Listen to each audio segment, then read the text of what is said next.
Well, you're tired of all these winter storms jacking up your heating bills? Well, now there is a different kind of storm brewing in D.C. that may give some electric bills a real jolt, try an 80% jolt. Testimony by an Obama energy official this week exposing that shocking number. It's all stemming from a new EPA rule for coal-powered plants in the name of fighting global warming. And Mike, you say it's another example of D.C.'s social engineering that ignores the real cost to all of us. And let me just play a soundbite from the president when he was running for president back in 2008 about what he really thought about coal energy. If somebody wants to build a coal-powered plant, they can. It's just that it will bankrupt them. And that's exactly, Mike, what's happened to a lot of companies. David, this is one of the few promises that President Obama has made good on. Many plants have been shut down, jobs have been lost, and coal production in this country is also down.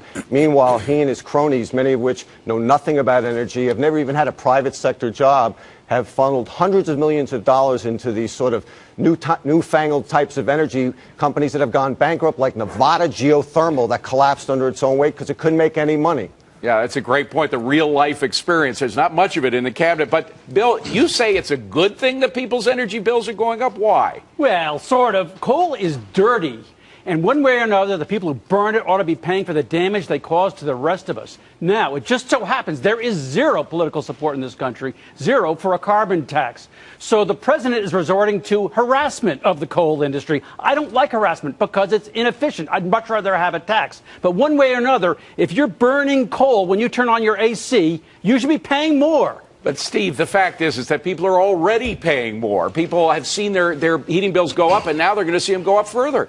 Yeah, it shouldn't be bureaucrats deciding what kind of energy you use. Let the free markets work. Free markets are free people. And this is an example of the president's 1%. But in this case, it's elitists imposing 1% of energy, things like ethanol, things like solar power and wind power, stuff that couldn't do it on its own. They're forcing that's one source of 1% of our energy. They're forcing that on the rest of us at the cost of billions of dollars.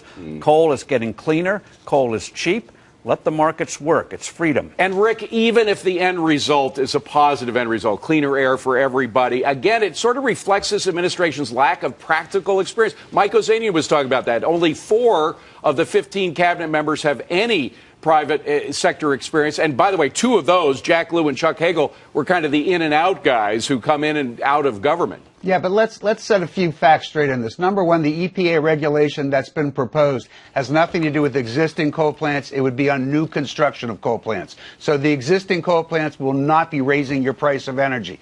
Number two, energy is delivered on long-term contracts. So even if it did skyrocket, then it would not reach you at the home level. Number three, all of those coal companies that have shut down, you know why? It was free market. They've already been making the transfer to what? Natural gas, not some Obama-sponsored. That's not a bad thing. That's not a bad. But Rich, in the meantime, look at what's happened to Arch Coal, for example. Look at a 3-year chart for Arch Coal, the company. It is practically flatlining right now. They are killing these coal companies and killing jobs. That's why a lot of Democratic senators who come from coal states are against what the administration is doing.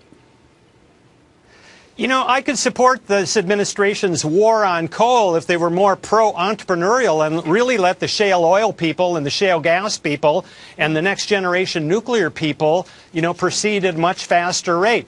New York had a big horse manure pollution problem 120 years ago, and it wasn't the EPA that stopped it. There was no EPA. It was Henry Ford and automobiles. So, we've got to look at this. We've got to encourage entrepreneurship in the pro-energy sectors. Yeah, well, Sabrina, some people say they have another manure problem inside the Beltway right now. We won't go into that. But the fact is that real jobs are at stake. Not only heating bills at home, but real jobs of folks who work for coal companies.